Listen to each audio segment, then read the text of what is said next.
Señor Ledezma, el premio Sájarov esta vez se otorga a la oposición democrática de Venezuela en un momento en que la oposición está dividida. ¿Cree que esto puede ser un incentivo para que se vuelva a unir? Creo que sería una manera de devolver este elogio, una gratificación a quienes con un gran sentido de responsabilidad han destacado el testimonio que ha venido dando el pueblo de Venezuela en defensa de la democracia venezolana. Creo que Sájarov, que fue adalid de la lucha por garantizar a los pueblos la paz, el progreso y el disfrute de los más elementales derechos humanos, merece eso. Y es parte del esfuerzo con el que estamos comprometidos los líderes de la oposición venezolana. El domingo hubo elecciones a los alcaldes en Venezuela, pero la oposición no se presentó porque tenía dudas sobre las garantías democráticas. Aún así, el presidente Nicolás Maduro ha dicho que ha amenazado que posiblemente no se puedan presentar a las elecciones en 2018. ¿Qué esperan hacer? ¿Va a haber más protestas? ¿Están preocupados por estas amenazas? Por amenazas como esas que nosotros tenemos que fijar posiciones muy firmes, muy radicales, si se puede decir. Solamente un dictador es capaz de usar ese lenguaje como el que dio a conocer Nicolás Maduro para decidir ya por su cuenta quién participa y quién no participa en unas eventuales elecciones presidenciales. Lo del domingo fue otro fraude más. El evento del domingo, llamado elecciones municipales, fue un acto nulo, porque fue un evento convocado por una Asamblea Nacional Constituyente de origen ilegítimo. Bien debemos recordar que esas elecciones, entre comillas, se hicieron el pasado 30 de julio. La propia empresa Smartmatic, que fue la que manejó el sistema electoral, horas después denunció desde Londres que se habían trucado por lo menos 1 millón de votos. Entonces, ¿qué legitimidad puede tener ese parapeto fraguado en medio de cuartos oscuros? En segundo lugar, ese fue un evento nulo, el del pasado domingo, porque fue organizado por un ente electoral plagado de irregularidades, que es responsable de la comisión de actos fraudulentos a lo largo de todos estos últimos años. Pero además se hace esas elecciones mientras el pueblo de Venezuela está sitiado militarmente. Y lo quiero denunciar así, con propiedad. Los venezolanos necesitamos el apoyo de la comunidad internacional porque internamente nuestro pueblo está sitiado militarmente, está acogotado de amenazas, es violentado en sus derechos de pensamiento, en sus derechos de libertad de expresión, en sus derechos humanos desde el punto de vista de la alimentación por grupos armados, por grupos parapoliciales que tienen licencia para cometer todo tipo de desmanes simplemente por el hecho de ser parte de una falsa revolución. Usted ha dicho que los problemas que actualmente hay en Venezuela deben ser reconocidos por la comunidad internacional. ¿Considera que la Unión Europea está haciendo suficiente? Ha avanzado, pero puede seguir profundizando esas sanciones. Creo que el embargo de armas a los gobiernos que tienen negociaciones con Venezuela es importante porque esas armas se usan para atropellar y para matar a ciudadanos inocentes. Pero creo que, por ejemplo, pudieran homologarse las sanciones que han aplicado en Canadá, que han aplicado en los Estados Unidos, sanciones individuales para personajes del régimen que están relacionados con el narcotráfico, tomando en cuenta, como lo ha dicho la oficina de Viena, que el 60% de la droga que ingresa, de la cocaína que ingresa a Europa, proviene de territorio venezolano. Eso es un factor perturbador de la paz y de la salud de los europeos. En Venezuela también hay personas coludidas con la corrupción. A Venezuela le han robado en los últimos años más de 600.000 millones de dólares. Esos dineros están depositados en paraísos fiscales y por lo tanto los responsables de esos escandalosos hechos de corrupción deben ser sancionados. Como también deben ser sancionados, como lo han hecho los Estados Unidos y Canadá, personas que son responsables de la comisión de crímenes de lesa humanidad. Crímenes que han sido ya probados en expedientes por el Grupo de Trabajo de Derechos Humanos de la ONU, que han sido también probados en expedientes por una investigación que ha adelantado la Organización de Estados Americanos en Washington, por el Grupo de Defensa de los Derechos Humanos, que también se pone al servicio de cualquier gobernante o parlamentario de Europa que quiera tener en sus manos esos documentos. ¿Considera que en esa lista de sanciones debería estar Nicolás Maduro? Desde luego, porque él es el jefe de todas estas bandas que llevan adelante todo este tipo de crímenes. El próximo 15 de diciembre hay una nueva ronda de negociaciones entre oposición y el gobierno de Nicolás Maduro en República Dominicana. ¿Cree que habrá avances? Porque, tal y como lo que ha ocurrido en las elecciones en el domingo, ¿va a ser suficiente? ¿Va a haber pasos? Hasta la fecha, ese diálogo ha sido una treta gubernamental que le ha servido al régimen para ganar tiempo, para generar intrigas en el seno de la oposición, para descalificar a algunos factores internacionales que han apoyado la causa venezolana. Eso no ha sido un diálogo, eso ha sido una parodia de diálogo. Yo no soy enemigo de los diálogos, pero en este caso lo que se está haciendo es desprestigiar un patrimonio de la humanidad como son los diálogos, porque son diálogos falsos, son diálogos donde el gobierno sale con todo lo que se coloca sobre la mesa y la oposición sale con las manos vacías. Entonces, si está decepcionado con el diálogo, ¿cuál es su opinión sobre la mediación de José Luis Rodríguez Zapatero? Que no ha sido afortunada. ¿Por qué?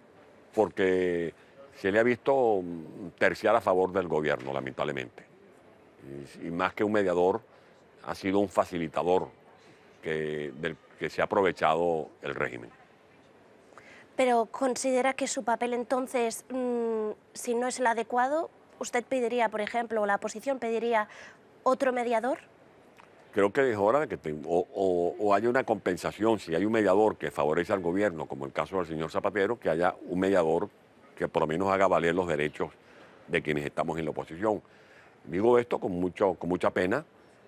Yo no quiero ofender a nadie ni quiero herir a nadie, pero desde que el señor Zapatero comenzó a jugar este papel dentro de esa mesa de diálogo, cuando él comenzó el año pasado, había en Venezuela 72 presos políticos. Este año llegamos a tener 609 presos políticos. Han liberado algunos, ahora hay 300 y tantos.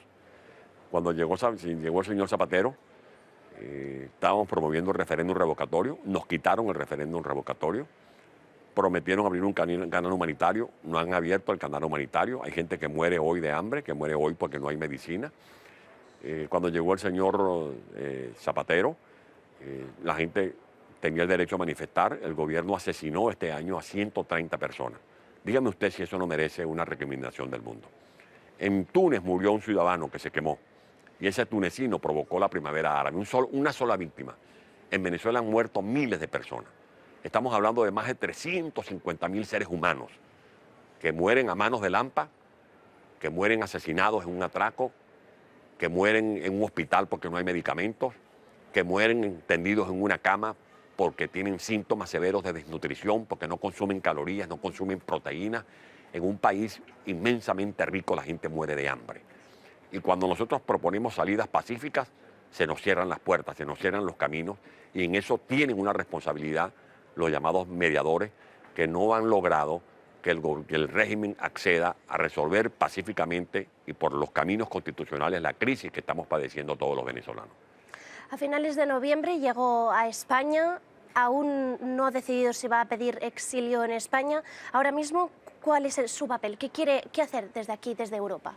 Lo que estoy haciendo con usted, conversando con la mayor franqueza sobre la tragedia que padecen los venezolanos, pidiendo apoyo de la comunidad internacional, como lo estoy haciendo hoy aquí en Estrasburgo, lo hice la semana pasada en reuniones en Madrid, lo hice en Barcelona, lo hice en Washington, lo hice en Miami, y voy a recorrer Centroamérica, Suramérica, a donde sea necesario ir para hacer escuchar la voz de los presos políticos, de los refugiados, de los desterrados, de la gente que sufre, que padece, pero que no pierde la ilusión de regresar a Venezuela, de la gente que dentro de Venezuela sigue luchando, sigue en pie de lucha, buscando un nuevo futuro.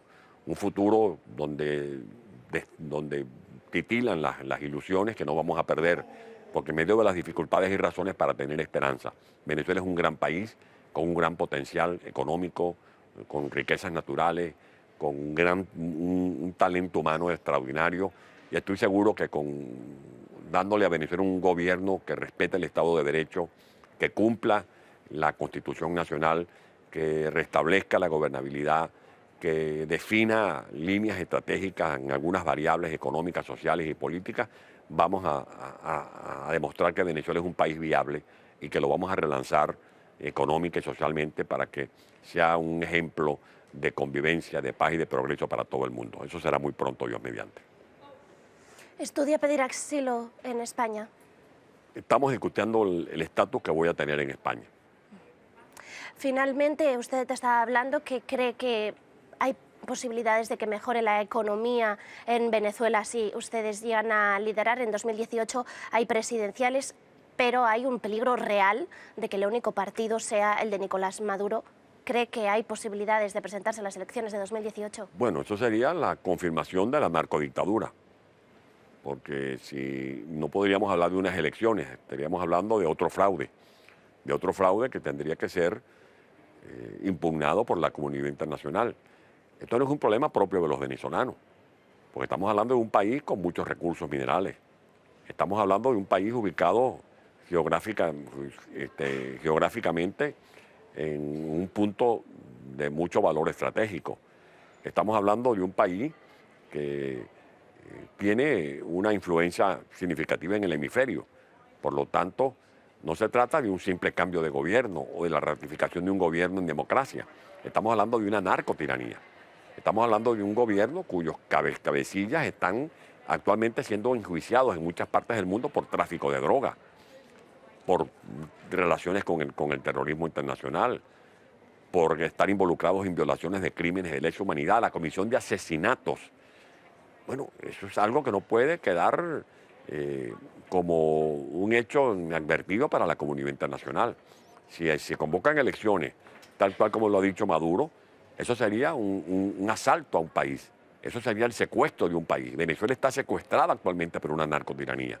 Y por eso estamos aquí en el Parlamento Europeo pidiendo apoyo para que se homologuen las sanciones que ya ha dictado Estados Unidos y que ha dictado Canadá, a los efectos de que se sienta una presión que obligue a estos forajidos a tenerse a un esquema de transición que defina los términos de su salida y la convocatoria de un proceso electoral legítimo, auténticamente libre, para que los venezolanos se den un nuevo gobierno. Muy bien, muchas gracias. Gracias a usted.